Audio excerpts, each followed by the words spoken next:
Please stand clear of the doors. Por favor, manténganse alejado de las puertas.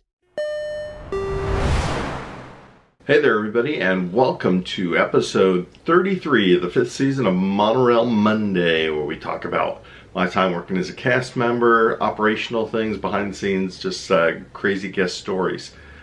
So this is the second to the last episode of the season.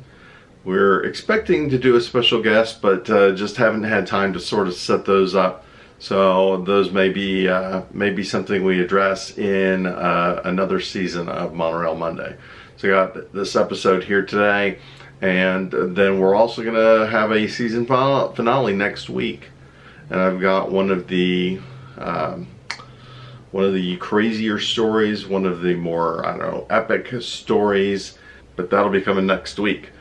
So on with today. Today we're going to be talking about lines at the parks. I'm also going to reference Universal here with this, but lines at the parks and weather. As you know, it rains all the time in Central Florida, especially spring, summer. It is pretty much, you can almost set your watch by it. 2-3 o'clock in the afternoon, bam, here comes the crazy thunderstorm, and 30 minutes later, everything's completely sunny. It looks like it never rained at all. Sometimes it lingers, like I'm sure everybody has seen photos or videos of like Epcot World Showcase flooding a little bit. But most of the time it's there and then it's gone. When it comes to weather, a lot of guests, especially newer guests, obviously people have been going there a long time, know that a lot of things are open during the rain, a lot of the indoor rides, or that it will be here and gone and then you'll be able to ride it again. But a lot of newer folks, sometimes they think, oh, it's raining, so the park is closed now or something, or we can't ride things. So I used to have a lot of people come up to me and say, hey, it's raining. Where do we pick up our rain checks? So, what do you mean rain checks? Well, since everything's closed, we get a rain check to come back another day, right? I laughed. I said, no. Well, first of all, we have a lot of indoor rides, indoor attractions and things like that, places that you can hang out and still ride things while it is raining. Sure, outdoor attractions may be closed, but there's plenty of indoor stuff that remains open during the storm. And number two, it rains almost every day here in the summer. If we gave out rain checks every time it rained, people would never have to pay for a ticket. You just pay for that first ticket and you just keep coming back when it rains. And I can't believe you guys would run this park when it's raining. And of course, this is, on this particular day with this particular guest, this rain lasted maybe 20-25 minutes at the most. And they were talking about their whole vacation is ruined because it rained on this particular day, and for a half hour they couldn't ride stuff. That kind of stuff happened all the time. If they really were belligerent enough, we'd send them to guest relations. So sorry, guest relations CMs who had to deal with that stuff. That's where we sent them. And I'm sure they probably got comped something or given something, but they did not get a rain check. But that kind of stuff happened a lot. The weather, same thing at Universal. And since I did work an outdoor ride at Universal with Jaws, that was a problem. If it rained, we would not operate. We'd operate a little bit, if it's sprinkling or something like that. But when it started coming down heavier, even under the cover of the boat, it'd be blowing in or something like that. And they want the skippers to just be sitting out there getting completely drenched. The people who are about to get on, we usually get them some sort of a backdoor pass or something like that, so they could get back on the ride without waiting again. But unfortunately, you can't do that for the entire queue. At least you couldn't back then.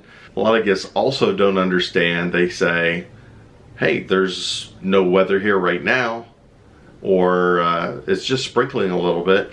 But most of the major theme parks, and this includes when I worked at Dollywood, we had a sort of a weather station or weather facility where they check the weather radar, and they basically determine whether or not to close rides, outdoor rides early, or just close them because weather's approaching.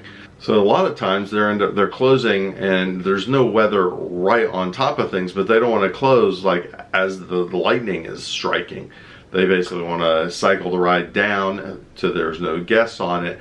They want to keep cast members safe. They want to close the rides down ahead of the storm, not during the storm.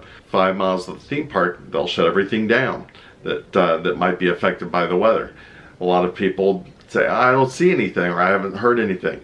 Well, that's because it's all done by the radar, and they shut it down in advance. Say, okay, we see lightning. It's pretty typical for most theme parks for them to shut down, and then if they have lightning strike, then it's another 15 minutes. It's 15 minutes from the last lightning strike, within that 5 mile radius. I did have one group of guests one time that basically said, why are you shutting down? Nothing's going on. And I said, well, there's weather in the area. There is expected to be a thunderstorm coming, lightning and stuff. And the guy said, there's no weather, just thunder. Not exactly putting together that thunder is usually accompanied by something else, a flash of bright electricity from the sky called lightning. So people question that kind of stuff a lot. It might make sense to a lot of you, made sense to me, but there's a lot of people wandering around that don't understand the weather or why we would shut down. As we talk about lines here, lines they're getting longer and longer all the time, and now you got fast pass, so you can skip some lines, but that also has the side effect of making the standby lines longer as they wait for people to go through. There's some good things about it because you can do the fast pass thing, but it does make some of the lines much longer than they used to be, especially for some attractions like Pirates. Didn't used to have lines quite as long as it sometimes gets now. In fact, speaking of Pirates, they have the two lines. At Walt Disney World, they have the standby and the fast pass. It used to just be two different lines, and they would open one line, and if it got busy enough, you would open the second line, and guests could go in either one. It didn't matter which line you got in. Not a whole lot of those at Disney World, but Pirates and Big Thunder. Big Thunder is the other one with two loading platforms. And how they get to those loading platforms is basically determined by how busy is it, or is it about to be.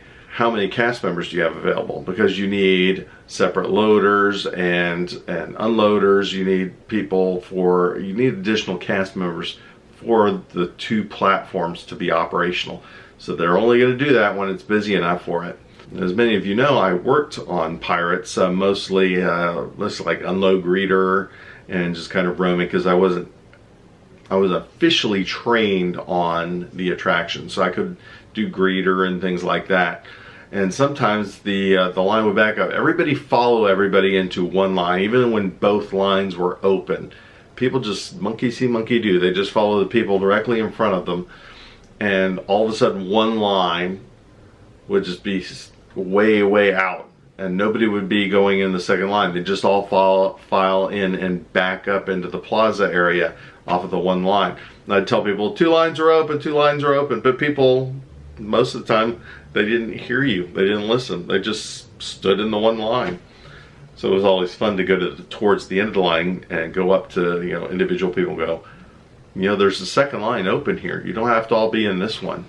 There's a line through that second side. Nobody's using that.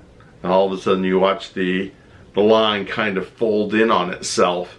Luckily, at Monorails, we did not have to deal with that kind of stuff as much. We did have the queue areas, and we grouped people up by the gates to fit into the monorails. So we had sort of we had a line basically for when the busy part of the day was going on with the monorails, like before and after the parades, the morning rush, the closing rush. The biggest problem we had when we were grouping people up is the standing room. A lot of people say, I don't want to stand, even though that's basically like 3/4 of the capacity of the monorail is standing room. People are going to have to stand.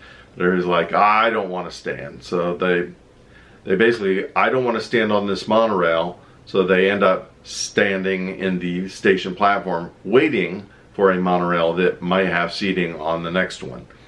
And in some cases, I had people who turned down standing room on the monorail. The monorail departs. I tell these guys, you know, we're switching trains. The next train's going to be, it's going to be like 10 minutes before the next train arrives. Doesn't matter. They don't get on the train that's leaving and going to be at their destination in 5 minutes, so that they can stand at the Magic Kingdom station for 10 minutes waiting for another train to show up that will have a seat.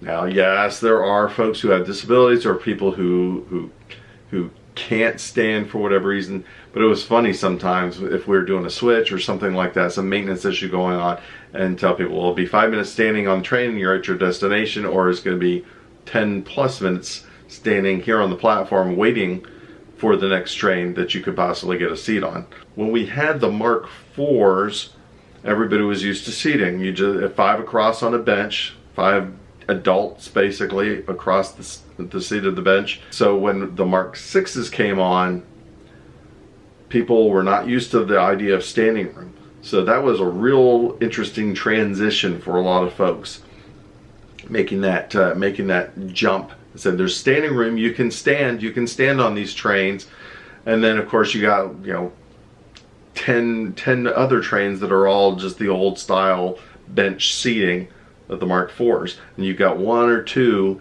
of the standing rooms. So people were confused. A lot of people didn't know what's going on. They don't know the difference between the 2 different monorails. That was kind of fun sometimes to get trying to convince people that it's okay to get on these trains. They don't have cooties or something. People were just used to either sitting or they wanted to sit, and the idea of standing, still had to fold up the strollers, at least you did back then.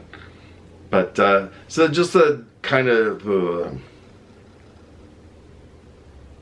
so that's it for today. Just want to share a few things on like weather and lines and dealing with some of the lines at the parks.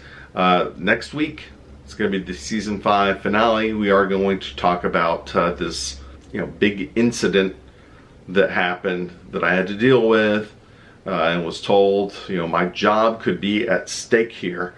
So this is going to be pretty fun. It might be a long story. I'm not sure how long this is going to take, but it's a pretty cool story. And thanks for watching. As always, please like, share, subscribe, tell your friends, and remember, kids, have a good time all the time.